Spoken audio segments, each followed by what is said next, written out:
गायै। अथ श्री दुर्गा सप्तशती। पहला अध्याय। महर्षि ऋषि का राजा सुरथ और समाधि नामक वैश्य को देवी की महिमा बताना। महर्षि मार्कंडेय जी बोले, सूर्य के पुत्र सावर्णी की उत्पत्ति की कथा विस्तार पूर्वक कहता हूँ, सुनो। सावर्णी महामाया की कृपा से जिस प्रकार मनवंतर के स्वामी हुए उसका हाल भी सुनो। पहले स्वारोचिस नामक मनवंतर में चैत्रवंशी सुरथ नाम के एक राजा थे। सारी पृथ्वी पर उनका राज्य था।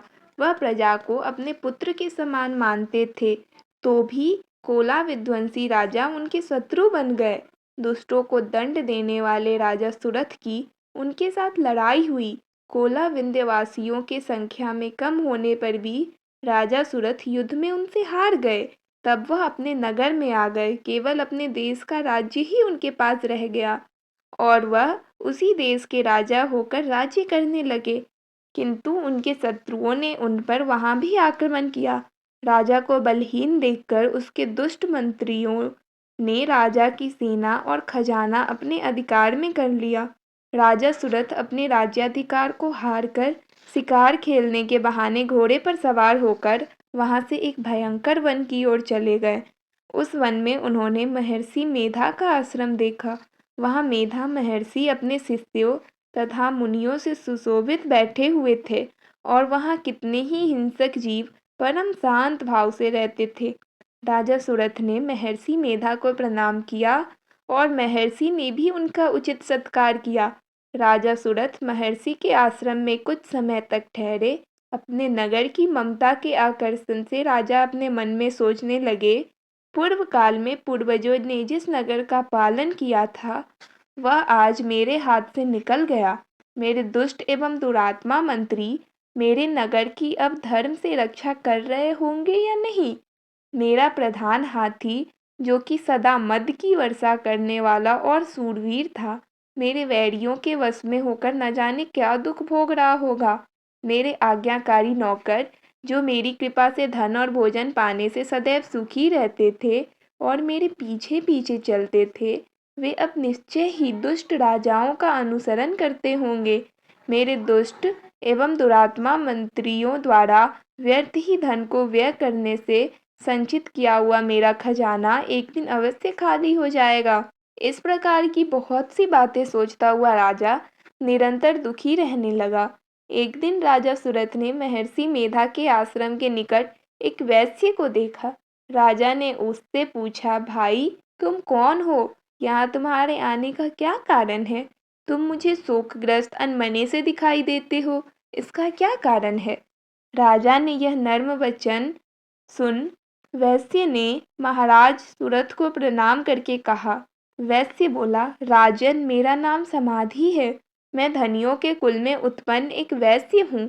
मेरे दुष्ट स्त्री पुत्रादिकों ने लोभ से मेरा सब धन छीन लिया है और मुझे घर से निकाल दिया है।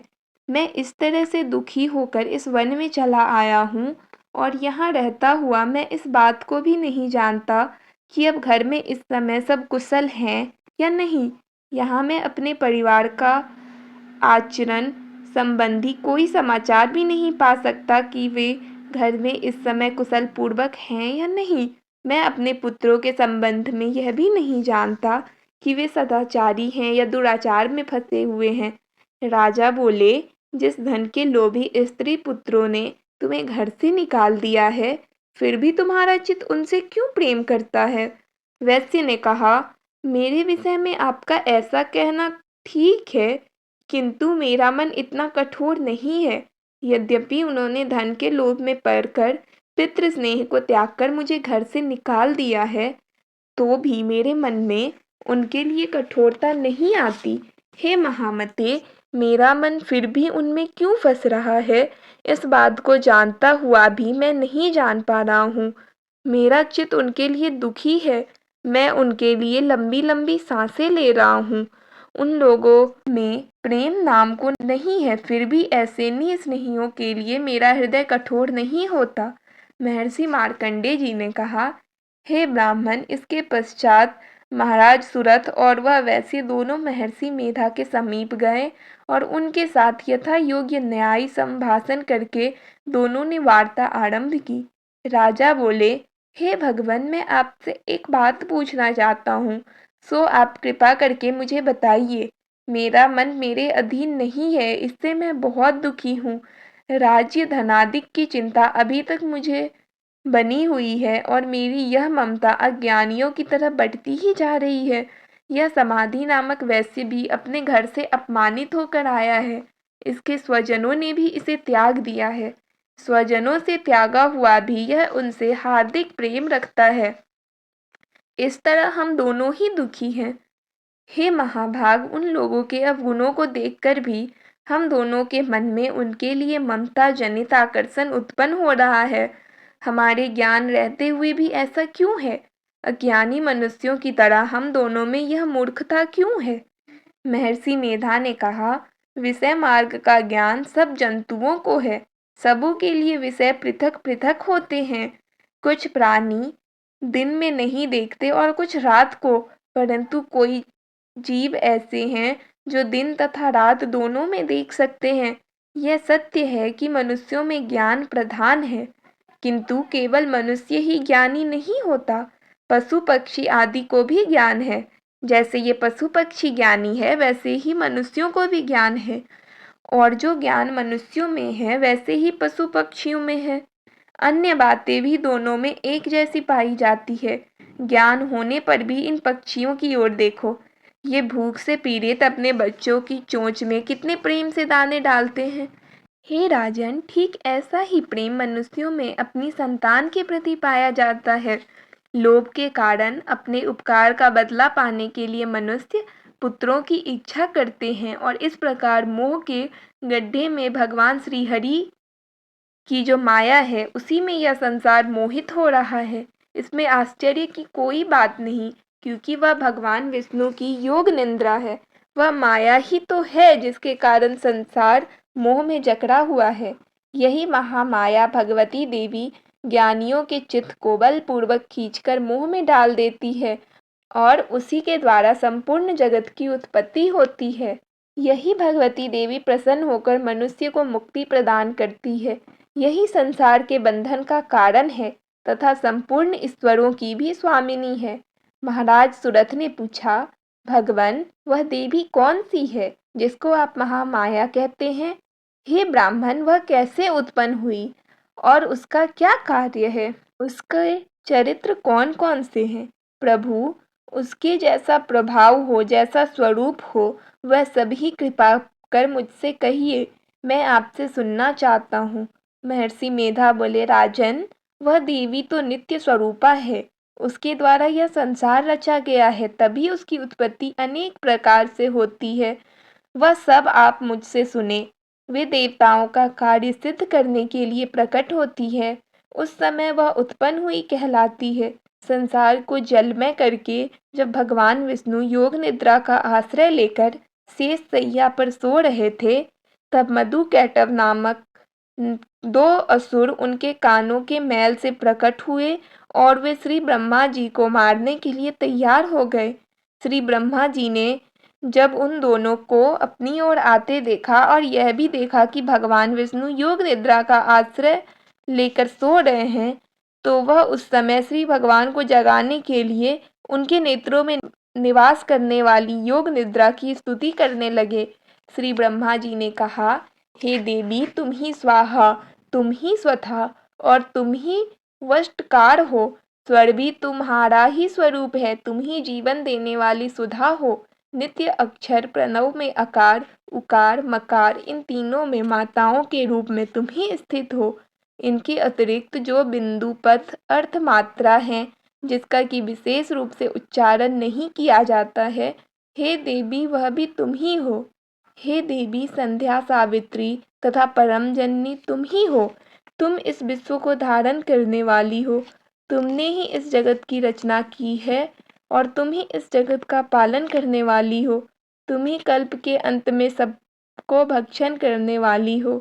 हे देवी, जगत की उत्पत्ति के समय तुम सृष्टि रूपा होती हो, पालन काल में स्थित रूपा हो और कल्प के अंत में संहार रूप धारण कर लेती हो। तुम ही महाविद्या, महामाया, महामेधा, महारात्रि और मोहरात्रि हो। श्री ईश्वरी और बोध स्वरूपा बुद्धि भी तुम ही हो। लज्जा, पुष्टि, तुष्टि, शांति और क्षमा भी तुम ही हो। तुम खड्ग धारणी, शूल धारणी, घोर रूपा तथा शंख, चक्र, गदा और धनुष के धारण करने वाली हो। वान, मुसुंडी और परीख ये भी तुम्हारे ही अस्त्र हैं। तुम सौम्य और सौम्यतर हो। यही नहीं, बल्कि जितनी भी सौम्य तथा सुंदर वस्तुएं इस संसार में है, उन सब से बढ़कर सुंदर तुम हो। पर और अपर सबसे पर रहने वाली सुंदर तुम ही हो। हे सर्वस्वरूपे देवी, जो भी सत असत पदार्थ हैं, उनमें जो शक्ति है वह तुम ही हो।